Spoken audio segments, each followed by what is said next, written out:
Isang masayang pagbati po sa inyong lahat, mga kababayan, mga kapatid at mga kaibigan. Sana po muli namin kayong makasama sa gagawin nating pagtalakay dito po sa programa ng Iglesia ni Cristo, ang Suriin Natin. At tulad ng dati, kami po ang inyong makakasama. Ako po ang kapatid na Israel Solano.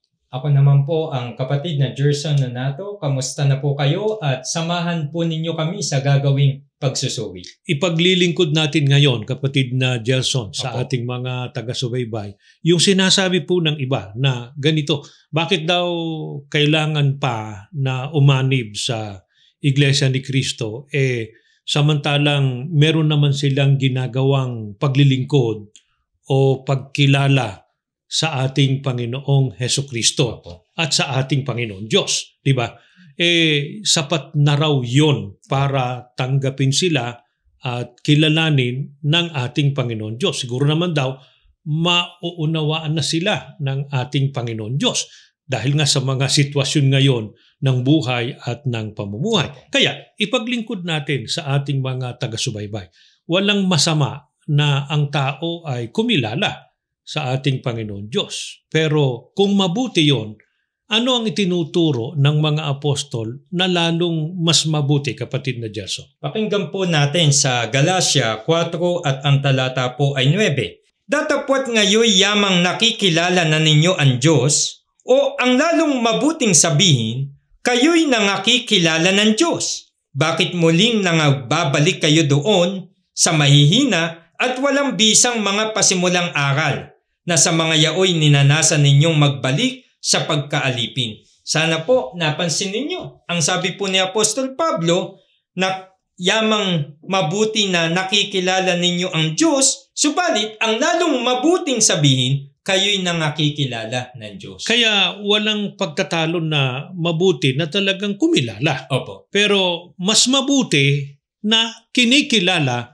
ng ating Panginoon Diyos. Opo. Bakit kaya, kapatid na Gerson, na mas importante at mas mahalaga kinikilala ng ating Panginoon Diyos? Pakinggan po natin sa Tito 1 at ang talata po 16.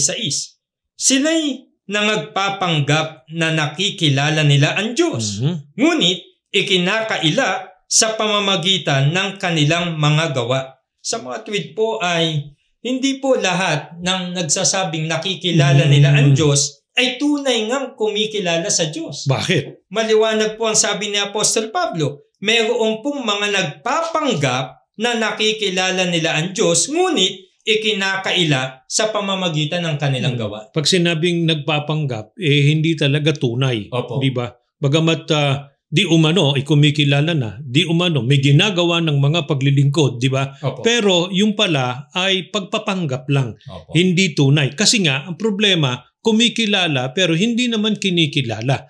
Tamang kumilala tayo pero mas tamang kilalanin tayo. Kasi kahit na kumikilala tayo, kung hindi naman tayo kinikilala ng ating Panginoon Diyos, masasayang din ang lahat ng yan. Diba? Sa panig naman ng mga di umano'y mga Kristiyano, gaya ng alam natin na maraming nagsasabing sila raw ay mga Kristiyano, lalo na sa mga panahong ito. Dahil sila raw ay kumikilala kay Kristo na Panginoon at tagapagligtas. Tanong, sapat na ba, kapatid na Gerson, na sabihin ng tao na kumikilala siya sa ating Panginoong Hesukristo bilang Panginoon at tagapagligtas? Ang gayon ba ay tunay na talagang Kristiyano? Pakinggan po natin sa 1 Gs at ang talata po ay 14. Ako ang mabuting pastor at nakikilala ko ang sariling akin at ang sariling akin ay nakikilala ako. Maliwanag po ang sagot ng Panginoong Hesukristo. Ang tunay na kay Kristo, ang sabi niya, nakikilala ko ang sariling akin at ang sariling akin ay nakikilala ko. Kaya, kung kumikilala man kay Kristo, ang lalong mahalaga po, kinikilala ng ating Panginoong Hesukristo. Bakit hindi mapagbabatayan ng tao na sabihin niya at panindiganan niya na kumikilala ako, sapat na yon, naglilingkod ako sa Panginoong Hesukristo? Bakit hindi niya pwedeng panghawakan yung, kapatid na Jason? Pakinggan po ninyo ang pahayag ng Biblia sa Mateo 7 at ang talatay 23. At sasabihin ko sa kanila, kailan may hindi ko kayo nakikilala. Lumayo kayo sa akin, mga manggagawa ng masama. Kung napansin po ninyo, may mga tao na pagsasabihan ng Panginoong Jesucristo, pagdating ng araw ng Panginoon, hindi ko kayo nakikilala. Ang mga taong ito po ay kumilala sa ating Panginoong Jesucristo. Subalit, pagtatabuyan niya. Ang sabi nga po niya, lumayo kayo sa akin, mga mapaggawa ng masama. Ano katunayan na talagang ipagtatabuyan sila? Ano pa ang mangyayari sa kanila? Kaya sayang lang yung kanilang ginagawang mga pagkilala at paglilingkod. Pakinggan po natin sa Mateo 7, ang binasa po natin kanina ay 23, dito po sa 21 hanggang 22. Hindi lahat ng tumatawag sa aking Panginoon, Panginoon ay papasok sa kaharian ng langit, kundi yaon lamang sumusunod sa kalooban ng aking amang nasa langit. Pagdating ng huling araw, marami ang magsasabi sa akin, Panginoon, nangaral po kami at nagpalayas ng mga demonyo at gumawa ng mga kababalaghan sa inyong pangalan. Maliwanag po sa pahayag ni Kristo, ang sabi niya, hindi lahat ng tumatawag sa akin, Panginoon, Panginoon, ay papasok sa kaharian ng langit. At sino lamang ang tiniyak ng ating Panginoong Hesukristo na makapapasok sa kaharian ng langit? Ang sabi po niya, yaon lamang sumusunod sa kalooban ng aking amang nasa langit. Kamakatwid, yun ang barometro o batayan para mapatunayan kung ang isang tao talagang kumikilala sa ating Panginoong Hesukristo at sa ating Panginoon Diyos. Diba? Kailangan ginagawa kung ano ang kalooban ng Ama na nasa langit. Kahit na sabihin pa ng tao na siya po ay kumikilala sa ating Panginoon Diyos, kumikilala sa ating Panginoong Hesukristo. Pero hindi naman kinikilala ng ating Panginoon Diyos, hindi rin kinikilala ng ating Panginoong Hesukristo, sayang lamang po, mawawalan lang ang kabuluhan, ang kanilang ginagawang pagrirelihiyon, ang kanilang ginagawang paglilingkod, at tiniyak pa na itataboy sila ng ating Panginoong Hesukristo, hindi makapapasok sa kaharian ng langit. Kaya dapat po matiyak natin na sa pagkilala natin ang ginaganap o ginagawa po natin kung ano ang kalooban ng Ama na nasa langit. Yan ngayon ang ating ipaglingkod sa ating mga taga-subaybay. Ano ba kalooban ng Ama na dapat gawin ng tao para paging dapatin ang kanyang ginagawang pagkilala at paglilingkod sa Diyos at sa ating Panginoong Hesukristo? Ganito po sagot sa atin ng Biblia sa Efeso 1:9 hanggang 10. Pakinggan po natin. Na ipinakilala niya sa atin ang hiwaga ng kanyang kalooban ayon sa kanyang minagaling na ipinasya niya sa kanya rin sa pagiging katiwala sa kaganapan ng mga panahon upang tipunin ang lahat ng mga bagay kay Kristo, ang mga bagay na nangasa sa sangkalangitan at ang mga bagay na nangasa ibabaw ng lupa, sa kanya sinasabi ko. Ang kalooban po ng Ama na ginanap po ng mga kinikilala ni Kristo at ng ating Panginoon Diyos, yung pong sinasabi ng Biblia. Ang sabi po na ipinakilala niya ang kanyang kalooban, tipunin ang lahat kay Kristo. Yun po ang kalooban ng Ama, na matipon po ang lahat sa ating Panginoong Jesucristo. Kailangang matugunan yan, magawa ng tao yan. Kaya kung halimbawa, sinasabi ng isang tao, naglilingkod naman po ako meron naman po akong relihiyong kinaniban. Pero ang tanong, yan ba ang ayon sa kalooban po ng Ama? Ano nga po yung kalooban ng Ama? Kailangang matipon tayo sa ating Panginoong Hesukristo para matyak nating tunay, tama ang relihiyon natin, ang pagkilala natin, dapat matipon tayo sa ating Panginoong Hesukristo. Ngayon nasabi ng iba, natipon na kami kasi sumasampalataya naman nga kami, kumikilala naman kami sa Panginoong Hesukristo. Paano ba magagawa yun, kapatid na Gerson, na matipon sa ating Panginoong Hesukristo? Basahin po natin sa Efeso 1:9 hanggang 10 at 22 hanggang 23. At ipinakilala niya sa atin ang hiwaga ng kanyang kalooban ayon sa kanyang kaluguran na kanyang itinakda kay Kristo upang isakatuparan sa takdang panahon upang tipunin ang lahat ng bagay sa langit at sa lupa at ipailalim sa isang pangulo na walang iba kundi si Kristo. At ang lahat ng mga bagay ay pinasuko niya sa ilalim ng kanyang mga paa at siyang pinagkaloobang maging pangulo ng lahat ng mga bagay sa iglesia na siyang katawan niya na kapuspusan niya pumupuspos ng lahat sa lahat. Maliwanag po kung paano matutupad yung kalooban ng Diyos na matipon po ang lahat kay Kristo.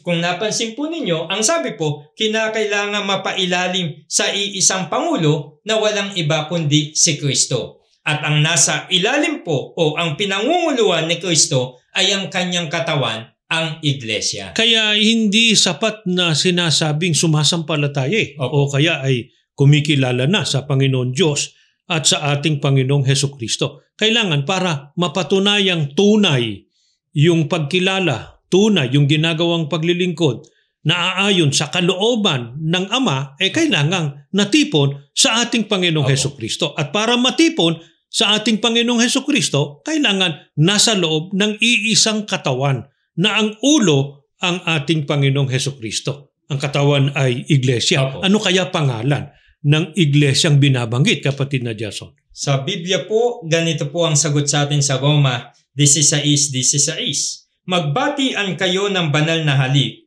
Lahat ng iglesia ni Kristo ay bumabati sa inyo. Maliwanag po ang pahayag ng Biblia. Ang pangalan ng iglesia na ang ulo ay si Kristo, iglesia ni Kristo. Kaya meron pong tunay na iglesia. At ang tunay na iglesia po, maliwanag na nakasulat po sa Biblia. Kaya po natin natitiyak na ito ay tunay sapagkat ito po ang ayon sa kalooban po ng Ama. Inuulit po namin, ang kalooban po ng Ama, matipon ang tao sa ating Panginoong Hesukristo. Para matipon, dapat nasa katawan ng ating Panginoong Hesukristo kasi siya po ang ulo. Ang katawan po ay iglesia, ang ulo si Kristo, ang pangalan po ay iglesia ni Kristo. Kaya para patunayan ng tao ang kanyang tunay na pagkilala sa ating Panginoon Diyos, hindi maiiwasan na dapat maging kaanib po sa iglesia ni Kristo. Ang ipinagpipilitan ng iba, tumatawag naman kami ng Panginoon, Panginoon . Hindi naman kami nakalilimot ng pagtawag ng Panginoon sa ating Panginoong Hesukristo. Sapat na ba yung kapatid na Jason? Ganito po ang sagot sa kanila ng ating Panginoong Hesukristo mismo sa Lucas 6:46 hanggang 47. Bakit ninyo ako tinatawag ng Panginoon, Panginoon? Ngunit hindi naman ninyo ginagawa ang sinasabi ko. Ang lumalapit sa akin, nakikinig at nagsasagawa ng aking mga salita. Ito po, sinagot po sila ng Panginoong Hesukristo. Ang sabi ni Kristo, bakit ninyo ako tinatawag ng Panginoon, Panginoon, ngunit hindi naman ninyo ginagawa ang sinasabi ko? Sa madaling salita, hinahanap ng ating Panginoong Hesukristo sa mga tumatawag sa Kanya ng Panginoon, Panginoon na gawin. Di ba? O sundin kung ano ang sinasabi ng ating Panginoong Hesukristo. Ano pa ang katunayan na hindi sapat ang sumampalataya lang sa ating Panginoong Hesukristo upang kilalanin niyang Kanya? Pakinggan po ninyo sa 1:8-31. Sinabi nga ni Jesus sa mga Hudyong yaon na nagsisisampalataya sa Kanya. Kung kayo magsipanatili sa aking salita, kung magkagayon, tunay nga kayong mga alagad ko. Sinabi naman ni Jesus sa mga Hudyong naniniwala sa Kanya, kung patuloy kayong susunod sa aking aral, tunay ngang kayo'y mga alagad ko. Maliwanag po sa binasa natin na ang sabi po ng Panginoong Hesukristo sa mga Hudyong nagsisisampalataya sa Kanya. Sila po'y sumasampalataya na. Subalit hindi niya sinabing sapat na yon. Ang sabi niya, kung kayo'y magsipanatili sa aking mga salita, ang katumbas, kung patuloy kayong susunod sa aking aral, sabi niya, tunay nga kayong mga alagad ko. Pinatutunayan lamang po, mga ginigiliw naming taga-subaybay, na kailangan po talaga ang patuloy na pagsunod sa mga aral at utos po ng ating Panginoon Diyos na itinuturo po ng ating Panginoong Hesukristo. At dapat po nasa loob ng tunay na iglesia. Paano kung nasa labas? Hindi kaanib sa tunay na iglesia na ang katumbas ay hiwalay sa ating Panginoong Hesukristo, hindi natipon sa Panginoong Hesukristo, nahiwalay sa Kanya. Ano kasamaan nun, kapatid na Gerson? Pakinggan po ninyo sa Efeso 2 at ang talata po ay 12. Ganitong nakasulat, alalahanin ninyo na noong panahong iyon, hiwalay kayo kay Kristo, hindi kabilang sa bayang Israel at di saklaw ng mga tipang nasasalig sa mga pangako ng Diyos. Nooy nabubuhay kayong walang pag-asa at walang Diyos. Malinaw po ang sagot ng Biblia. Ang sabi, kayong mga hiwalay kay Kristo, hindi kaanib po sa kanyang iglesia. Sila po ay walang pag-asa at walang Diyos. Kaya, bagaman po sila ay naglilingkod o may isinasagawa na pagreliyon at paglilingkod sa Diyos, hindi po sila kikilalanin ng ating Panginoon Diyos. Kaya mahalaga na kay Kristo, natipon kay Kristo o nasa loob ng iglesia ni Kristo. Bakit ba? Yun ang mahalaga. Bakit? Yun ang kailangan, kapatid na Gerson. Pakinggan po natin. Sa Efeso 2:12 hanggang 13, ganito po ang pahayag sa atin. Na kayo ng panahong yaon ay mga hiwalay kay Kristo, na mga di kabilang sa bansa ng Israel, at mga taga-ibang lupa tungkol sa mga tipan ng pangako na walang pag-asa at walang Diyos sa sanlibutan. Datapwat ngayon kay Kristo Jesus kayo na noong panahon ay nalalayo ay inilapit ng dugo ni Kristo upang ang tao po ay nahiwalay kay Kristo ay maging kay Kristo. Ang sabi po ng Biblia, kayo kay Kristo Jesus kayo sapagkat sila po ay inilapit ng dugo ni Kristo. Ang katumbas nung inilapit ng dugo ng ating Panginoong Hesukristo sa pamamagitan ng ginawang pagtubos.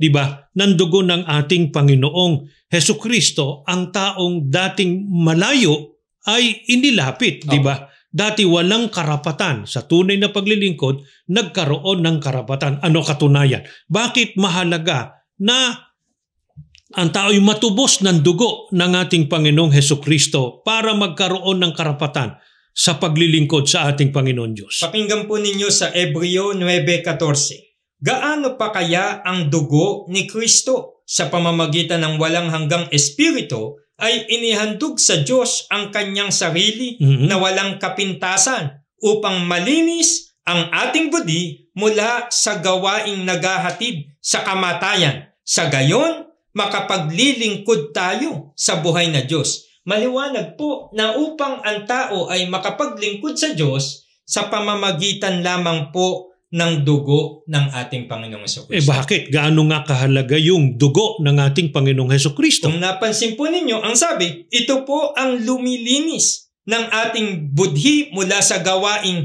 naghahatid sa kamatayan at nang sa gayon ay makapaglilingkod tayo sa buhay na Diyos. Ang tinutukoy na gawaing maghahatid sa kamatayan, kasalanan. Di ba? Ibig lang sabihin, para mapatawad, malinis ang ating mga nagawang kasalanan, importante na masakop ng ginawang pagtubos ng dugo ng ating Panginoong Hesukristo. Meron pa bang ibang paraan maliban dyan, kapatid na Gerson? Pakinggan po ninyo sa talatang 22. At ayon sa kautusan ay halos masasabi kong lahat ng mga bagay ay nililinis ng dugo. At maliban na sa pagkabuhos ng dugo ay walang kapatawaran. Wala na pong iba pang paraan. Ang sabi ng Biblia, maliban na sa pagkabuhos ng dugo ay walang kapatawaran. Kaya napakahalaga po na ang tao'y masakop ng ginawang pagtubos ng dugo ng ating Panginoong Hesukristo para mapatawad sa nagawang kasalanan at makatiyak na yung kanyang ginagawang paglilingkod tatanggapin ng ating Panginoon Diyos at meron pong pag-asa sa pagtatamon ng pangakong kaligtasan. Pero ang tanong, alin ba ang pinatutunayan ng Biblia na binili o tinubos ng dugo ng ating Panginoong Hesukristo? Pakinggan po natin sa Gawa 20:28 sa salin po ni Ginoong George M. Lamsa sa wikang Filipino na po. Ingatan ninyo kung gayon ang inyong sarili at ang buong kawan na rito'y hinirang kayo ng Espiritu Santo na mga katiwala upang pakanin ang Iglesia ni Kristo na binili niya ng kanyang dugo. Maliwanag po, ang binili o tinubos ng dugo ni Kristo ay ang Iglesia ni Kristo. Kaya nga po, ito ang kinikilala ni Kristo at ng ating Panginoon Diyos. Kaya napakahalaga po ng pag-anib sa tunay na iglesia. Inuulit lamang po namin, meron talagang tunay na iglesia, maliwanag po na nakasulat sa Biblia. Ito po ang binili o tinubos ng dugo ng ating Panginoong Hesukristo. Ang pangalan po, nakasulat din po sa Biblia, Iglesia ni Kristo. Kaya upang tanggapin ng ating Panginoon Diyos ang ginagawang paglilingkod at pagkilala ng tao sa ating Panginoon Diyos, kailangan pong nasa loob siya ng tunay na Iglesia ni Kristo. Sana ito na pong maging simula ng inyong ginagawang patuloy na pagsusuri, pagsisiyasat hanggang sa maunawaang lubos ang mga aral na sinasampalatayanan sa loob ng Iglesia ni Kristo. Maraming salamat po sa inyong pakikinig at pagsubaybay, at bago tayo tuluyang matapos, tayo po muna ay mananalangin. Panginoon po namin Diyos, Opo. Nagpupuri at nagpapasalamat po kami, Ama. Amen. Patuloy po na ginagamit mo ang programang ito Opo. upang ipahayag po ang iyong kalooban. Amen. Naunawaan po namin, Ama, hindi sapat ang kumilala sa iyo. Ang lalong mahalaga ay kilalanin mo ang iyong mga lingkod. Amen. Kaya po naunawaan namin upang kilalanin mo po na lingkod mo ang tao, ay kinakailangang umanib sa tunay na iglesia. Amen. Sa iglesia ni Kristo. Amen. Ama, tulungan mo po ang mga nagsusuri na hindi pa po namin kapananampalataya. Sila man po, buksan mo po ang puso at isip. Nawa po, tanggapin nila ang katotohanan. Amen. Na ang tao ay kailangang umanib sa iglesia ni Kristo upang makilala mo po sila, upang kilalanin mo po at kilalanin ng aming Panginoong Hesukristo. Panginoong Hesukristo, patuloy kaming tumatawag sa iyo. Nawa po, ipamagitan mo ang aming mga panalangin sa Ama. Amen. At lagi mo pong patnubayan kami, Panginoon. Isugos palagi ang Espiritu Santo sa iyong iglesia at tulungan sa gawaing pagpapalaganap. Ama namin Diyos, sa amin pong muling pagtawag, sumasampalataya na po kami, Ama. Pinagpala mo, binasbasan ng iyong banal na iglesia. Pinagpala mo po ang pamamahalang inilagay mo po sa iglesia at pinagpala mo po lahat ng sumusubaybay ngayon sa pangalan po ng Panginoong Hesukristo na aming tagapagligtas. Amen.